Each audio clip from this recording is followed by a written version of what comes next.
No dia 17/7 também, o RED Top FOF 3, que é o HFOF 11, administrado e gerido pela RED, e que tem 74.745 cotistas, anunciou o seguinte, que em conjunto com outros investidores, detentores de mais de 5% das cotas do BBPO11, que é o BB Progressivo 2, convocaram uma Assembleia Geral Extraordinária do BBPO11 para votar uma proposta de mudanças no regulamento, tornando a política de investimentos mais flexível. Então, num grande resumo, o que se pretende mudar no regulamento? Se aprovadas, a administradora poderá, sem precisar convocar a assembleia, ou seja, vai para a política de investimento, então ali a gestão tem total liberdade de, dentro daquela política, fazer o que achar melhor para o fundo sem precisar constar cotistas. Então, sem precisar convocar a assembleia, a administradora, a gestora, poderia alugar os imóveis para qualquer inquilino, porque hoje só o Banco do Brasil pode ser inquilino dos imóveis do fundo, vender imóveis quando quiser, comprar novos imóveis quando quiser e fazer amortização de cotas quando quiser. E quais cotistas convocaram essa assembleia? Eu vou deixar isso para daqui a pouco. Deixa eu comentar aqui a questão das mudanças propostas. Esse é um fundo que foi criado há mais de 10 anos, 11 anos, na verdade, e que tinha um regulamento muito específico. Bom, o que a experiência tem mostrado para os gestores? Não adianta fazer um regulamento muito fechado, porque as coisas mudam, as circunstâncias mudam, o mercado muda, a sociedade muda, e aí você fica com um fundo extremamente amarrado. Quando esse regulamento foi elaborado, em 2012, era para ter só o Banco do Brasil como inquilino, a maior parte, pelo menos em número, né, dos imóveis do fundo eram agências bancárias. Naquela situação, os bancos davam uma importância muito grande para suas agências, para os seus pontos de atendimento. Não era uma época ainda de internet tão avançada, de popularização dos smartphones, aquela coisa toda. Então, a agência era uma coisa importante para banco, eles queriam garantir a agência para eles, garantir também, defender aquele ponto dos seus concorrentes, e às vezes eu ouvia dizer até que era além da questão comercial, tinha um ponto importante para o marketing, você ter a sua agência, a sua marca exposta num ponto relevante da cidade e tal. E aí, desde então, esse fundo foi um sucesso, o SAAG, o Caixa, Agências Caixa e tal. E a partir do tempo, né, que foi passando, os anos foram passando, e aí começou a preocupação a respeito da relevância das agências bancárias. Será mesmo que os bancos vão querer ter agências no futuro e tal? Porque a coisa estava começando a caminhar cada vez mais para o que a gente já sabe hoje, né? Olhar para trás é muito fácil, porque a gente já sabe hoje que cada vez mais os bancos são digitalizados. Inclusive, coisa que não havia na época, hoje a gente tem bancos digitais sem nenhuma agência. Era algo totalmente impensável. Então, aquele regulamento que tinha uma razão de ser em 2012, deixa de fazer sentido em 2023. O último fato relevante que a gente vai comentar hoje, né, é justamente do Rio Bravo Renda Varejo, que nasce de dois fundos com regulamentos similares a esse, que atendiam aos seus bancos e ao desejo dos bancos de defender os seus pontos de agências bancárias e tal, e que passou por uma grande transformação para se tornar um fundo de gestão ativa de varejo, entendendo uma agência bancária como um ponto interessante para qualquer varejista. E o BBPO 11 não fez essa mudança, até hoje não fez essa mudança. Conduziu com bastante competência, a meu ver, a parte mais difícil, que foi a renegociação de todos os contratos. Eram contratos atípicos, prazos de 10 anos, que já foi, né? Terminou em 2022. Não deve ter sido nada fácil fazer todas essas renovações, mas foram feitas. E o próprio banco abriu mão de uma agência, se não me engano, uma ou duas agências. Você vê como já não tem a mesma importância que tinha antes. Então, era algo assim, meio dado isso, meio óbvio que tinha que acontecer, e o mercado está aguardando há algum tempo iniciativa da gestora, que até então não ocorreu, mas aí que vem a beleza da regulamentação dos fundos imobiliários com essa questão dos 5%. Para quem não sabe, na instrução 472 tem duas regras sobre percentual de cotas e esse ativismo, né, esse poder de convocar uma assembleia. Para quem tiver 3% das cotas, tanto faz se é uma só pessoa, um só cotista, pessoa física ou jurídica, ou um grupo, se juntar um grupo que tenha 3% das cotas, já é então um quórum suficiente para colocar numa Assembleia Geral Ordinária um assunto na pauta de discussão. Por quê? Isso vale para fundo imobiliário, para ações, tudo mais. Não pode ter surpresa na Assembleia. Sabe, convocar uma Assembleia lá com meia dúzia de itens sem importância, e aí no final, assim, itens diversos, no itens diversos, vai lá e muda todo o regulamento. Isso não existe, é impossível acontecer num fundo imobiliário. A Assembleia tem que ser convocada com antecedência, de forma pública, e todos os itens que serão discutidos na Assembleia já têm que estar explícitos na convocação. Então não tem como ter surpresa. Então o que diz a CVM? Quando o administrador convocar a Assembleia Geral Ordinária, que é obrigatória, tem que fazer uma vez por ano, quando ele convoca a ordinária, um grupo que tenha 3% das cotas fala, ó, inclua na ordem do dia tal assunto, que pode ser a destituição daquele administrador, pode ser o fechamento do fundo, qualquer assunto, não importa, qualquer assunto. E aí, não é uma opção do administrador isso, é uma obrigação, e na prática o que acaba acontecendo é a convocação de uma Assembleia Geral Extraordinária para acontecer junto da Assembleia Geral Ordinária. Então, 3%, primeira regra. A segunda é que se um cotista ou um grupo tiverem 5% das cotas do fundo, eles mandam convocar uma Assembleia Geral Extraordinária para votar os itens que eles quiserem, então a qualquer momento, não precisa esperar uma vez por ano quando convoca a Assembleia Geral Ordinária. Então, essa regra, ela dá uma dinâmica muito interessante, muito importante para os fundos imobiliários, que é lembrar o poder que o cotista tem, certo? E ela, na minha visão, é tão bem feita que 3%, 5% é quórum suficiente para convocar uma Assembleia. Mas se o assunto a ser discutido e votado na Assembleia for muito relevante, como mudança de regulamento, operações com conflito de interesse e tal, o quórum para aprovar isso é de 25% das cotas. Então não é que você convoca uma assembleia já decidida, não é isso. Você só tem o poder de convocar a discussão, não necessariamente a solução, né? A votação da coisa.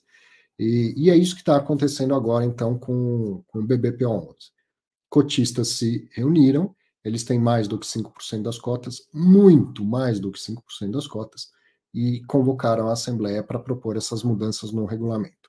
Nesse caso, acho bem provável que o quórum para aprovação já esteja pronto, porque então eu parei para explicar tudo isso e falei daqui a pouco eu comento quem convocou a Assembleia. Vamos ver aqui, ó, na sequência, eles publicaram, então, o pedido de convocação, né, o próprio HFOF publicou o pedido de convocação, e olha quem são os cotistas que convocaram a Assembleia. O HFOF, o HGCR11, o HGRU11, o CAFOF11, que é o CNEA, né? FIA é Fundo de Investimento em Ações. Fundo de Investimento em Ações, Ponta Sul Investimentos no Exterior. O HFOF aqui, eu percebi que eu cometi um errinho aqui. Esse primeiro FOF é o FOF do Credit Suisse. E o HFOF é da Red, que é quem soltou o fato relevante anunciando a convocação. Então, o FOF do Credit Suisse, HGCR, HGRU, CAFOF11, que é o CNEA, FIA Ponta Sul Investimentos no Exterior, HFOF11, KIZU11, Quilima, RVBI11 e BLMR11. Todos esses se juntaram para fazer a convocação. Eu não sei exatamente quanto que dá o total de cotas de todos esses cotistas juntos. Vejam que são todos institucionais, todos fundos. Mas está muito mais do que 5%. Não sei se já soma os 25%, mas já dá muito mais do que 5%. E eu achei curioso, primeiro, como é bom a transparência, né? Quando a convocação já vem tudo aberto, a quem está convocando e tal, a gente fica sabendo e faz as suas elucubrações, né? Mas eu achei muito curioso juntar tanta gente assim para fazer essa convocação. E na hora só me veio uma coisa à cabeça. Eu não sou o filho da mãe, mas não aguentei, tive que fazer uma piadinha. Fiquei imaginando exatamente essa situação aqui, ó. Vê se você é dessa época também. Enquanto isso, na sala de justiça, reúne todo mundo lá e decidem: vamos mudar o regulamento do BBPO11, vamos! E aí todo mundo sai pelo ar, pela terra, pelo mar, todo mundo junto para resolver a situação do regulamento do BBPO11. Não aguentei, não me contive, tive que fazer essa piadinha.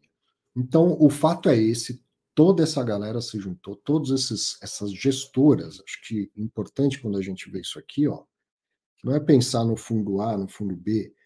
Vamos ver gestoras, ó. Tem Credit Suisse, Quineia, Ponta Sul, Red, Quilima, e eu vou deixar agora você perceber que eu não sei de cabeça as gestoras do RVBI.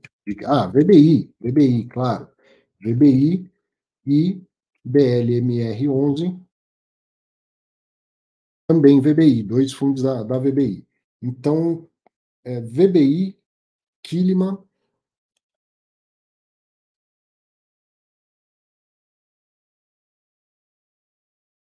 Ed, FIA, Ponta Sul, né, Quineia e Credit Suisse. Todo mundo se juntou para convocar essa assembleia. Bastaria um ou dois aí que somassem os 5% das cotas. Então, por que faltou super gêmeos? O Adilson está dizendo, faltou mesmo.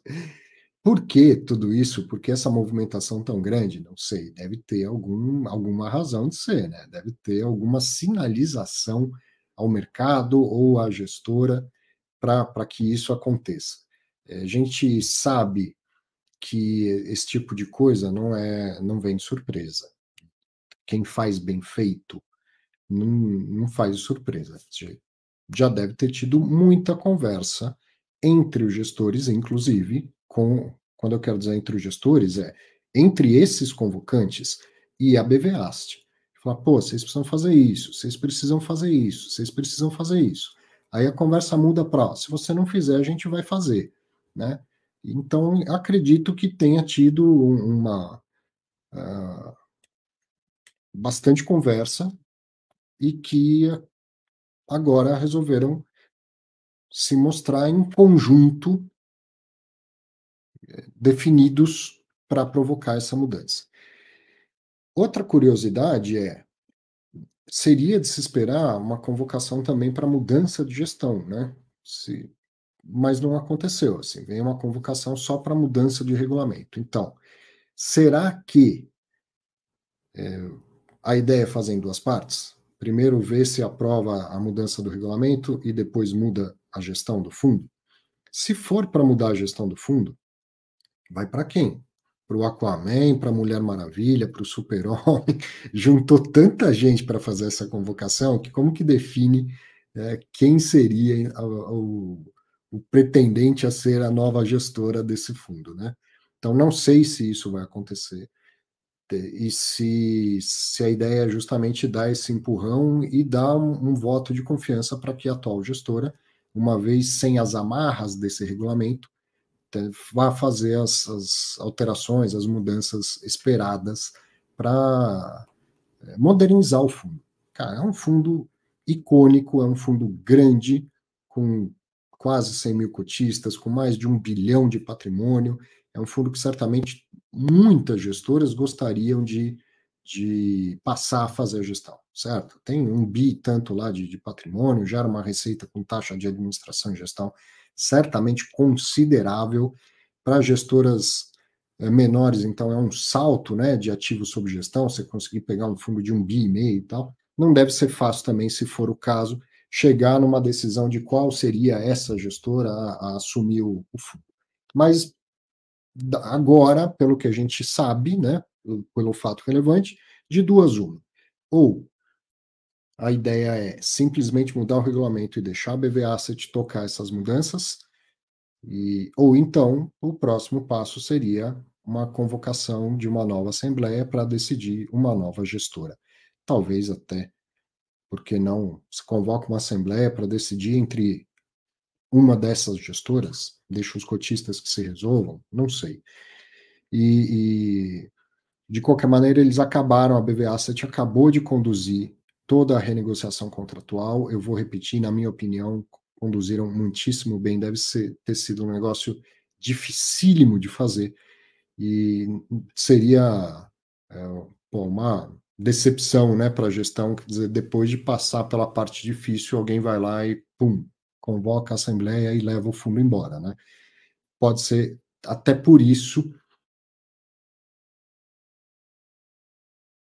Seja lá o que for, modernizar o regulamento já vai ser bastante importante para esse fundo, que é relevante, tem tudo para continuar relevante, mas com as amarras está deixando de ser. Então é bom sinal o que a gente está vendo e não vai parar por aí essa história, né? Vai ter outros fatos relevantes, vai ter aprovação ou não aprovação e talvez, quem sabe, ainda uma convocação para mudança de gestão. De qualquer maneira, se aprovar a mudança de regulamento, e que me parece isso já dado, né, pelo tanto de gente que se reuniu para convocar, acredito que já tenha quórum para aprovar. Só de aprovar a mudança de regulamento, com certeza a gente vai começar a ver vários fatos relevantes no sentido de venda de imóvel, compra de novos imóveis, por que exatamente tem aquele texto de amortização de cotas? Será que já tem algum plano na cabeça de diminuir um pouco esse fundo? Talvez vender os escritórios e deixar ele totalmente varejo? Já deve ter alguma coisa engatilhada aí para esse negócio estar na convocação. Então vai ter muito fato relevante daqui para frente do BBPO, considerando que essas mudanças serão aprovadas, e a gente vai poder acompanhar e aprender aqui, como sempre, né? Como sempre.